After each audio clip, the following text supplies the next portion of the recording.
Hello, this is example for heat exchanger, and we discussed about the concept for heat exchanger in the last video, particularly talking about the mass conservation and energy conservation. And here we're actually going to apply that. So a quick recap for heat exchanger. For this situation, we'll have mass of the water coming, and we're talking about they are the same due to the mass conservation, and mass of the air, and here is mass of the air come out. And we also give some H, that's enthalpy of water coming, and also enthalpy of the air. This will be enthalpy of the air at the outlet. Corresponding, this will be water at the outlet. Okay, so knowing that we have our energy conservation equation, quickly we can write it down. So it's mass flow rate of water times H water 1 plus mass of the air times H air 1. That's all the energy transfer rate coming. That's equal to mass of the water times H water 2 plus mass flow rate of air times HA2. So that's our energy conservation. Now let's get back to this problem then. This said the air is heated in a heat exchanger by hot water. The water comes in at 45 degrees. So that's where we go ahead and label as 45 degrees. And experience a 20-degree drop. So yeah, in other words, this will be 45 minus 20. That will give us 25 degrees at the outlet. And the air passed through the heat exchanger. The temperature is increased by 25 degrees. So for delta T for the air, that's 25 degrees. So this side of the air is going to be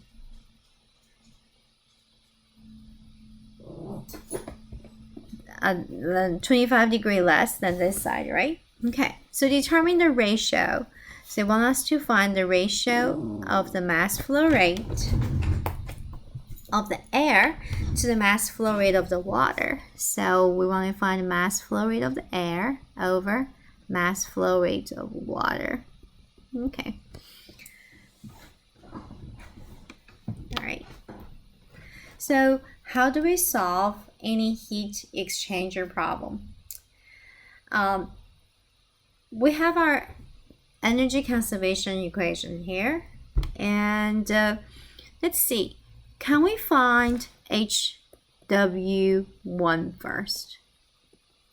Can we find a water inlet enthalpy? Because we know it's 45 degrees, right?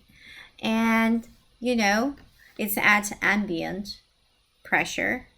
So we know at 1 atmosphere pressure, the water boil or water saturated temperature is 100 degrees, and this is 45 degrees, and this is bound to be a compressed liquid. So we can go ahead and find the compressed liquid at 45 degrees.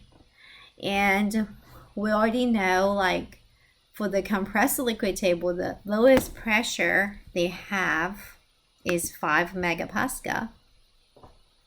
Let's just take a look.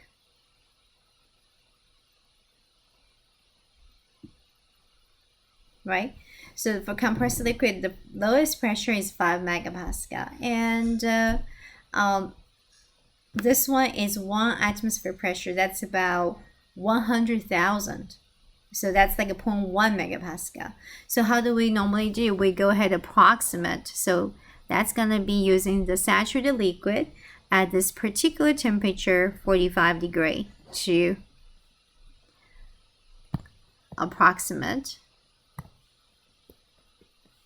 So then we can go ahead went to our temperature table, which is table A4. So at table A4,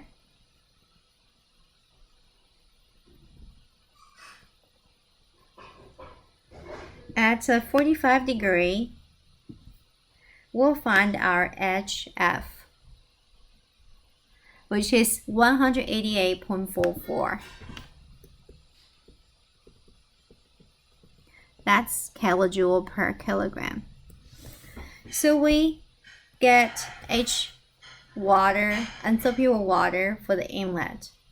Then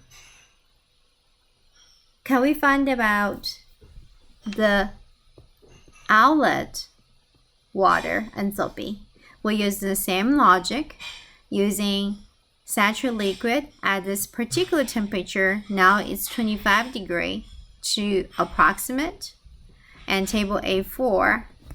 So going back to the same table at 25 degrees Celsius, we'll find our HF is 104.83 kilojoule per kilogram. So we have this taken care of as well. Now the only thing left is for air. We will have a hard time to find individual value of the enthalpy of the air.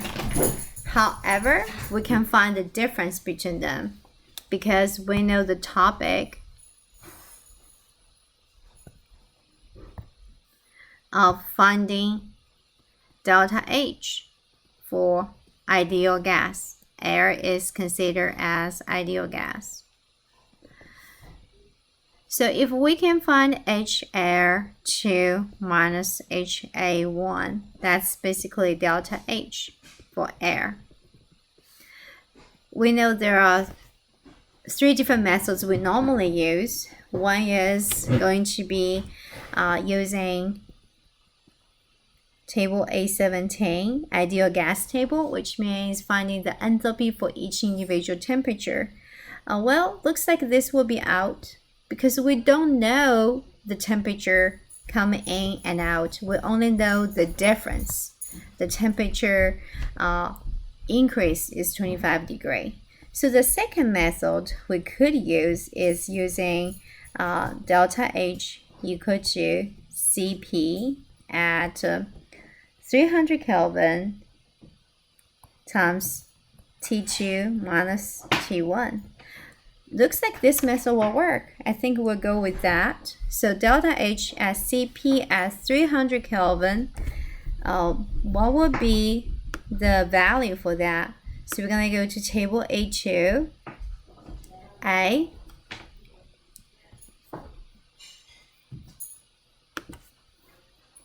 For the air is 1.005,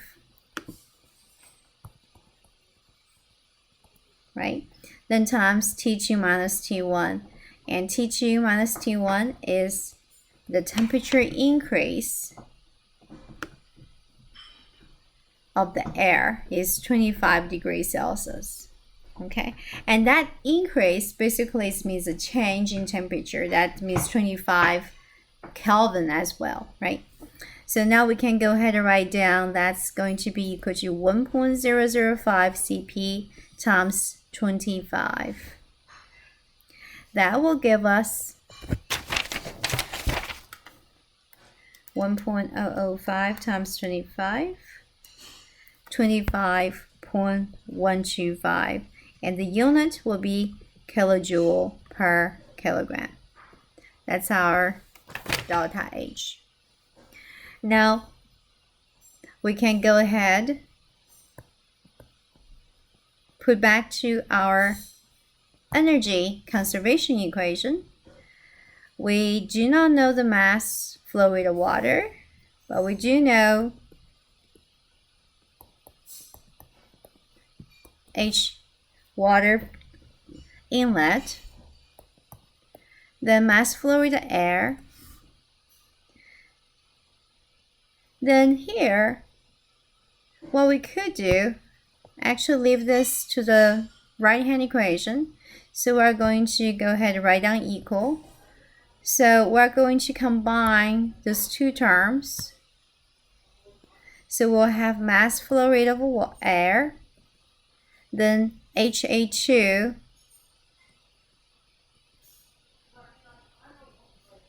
minus HA1. right? Then that plus mass flow rate over water times H water outlet, so 104.83. So let's continue. So that's going to be mass flow rate over water, 188.44 equals mass flow rate of air. HA2 minus HA1 is 25.125 plus mass flow rate over water times 104.83. And the problem we're solving is the ratio between the air and water. So we can divide mass flow rate of water on both hands of equation. That will give us 188.44. Then this will be mass flow rate of air over mass flow rate of water times 25.125 plus, get rid of this mass flow rate of water, we'll have 104.83. Then we're about to find our answer between the air flow rate and water flow rate. So 188.44 minus 104.83, then divided by 25.125. That will give us a ratio of about 3.33. That means if I have 1 kilogram per second of water, the air mass flow rate will be 3.33 kilogram per second. That's the ratio between them. So that's the heat exchanger example. And I will see you next time. Bye now.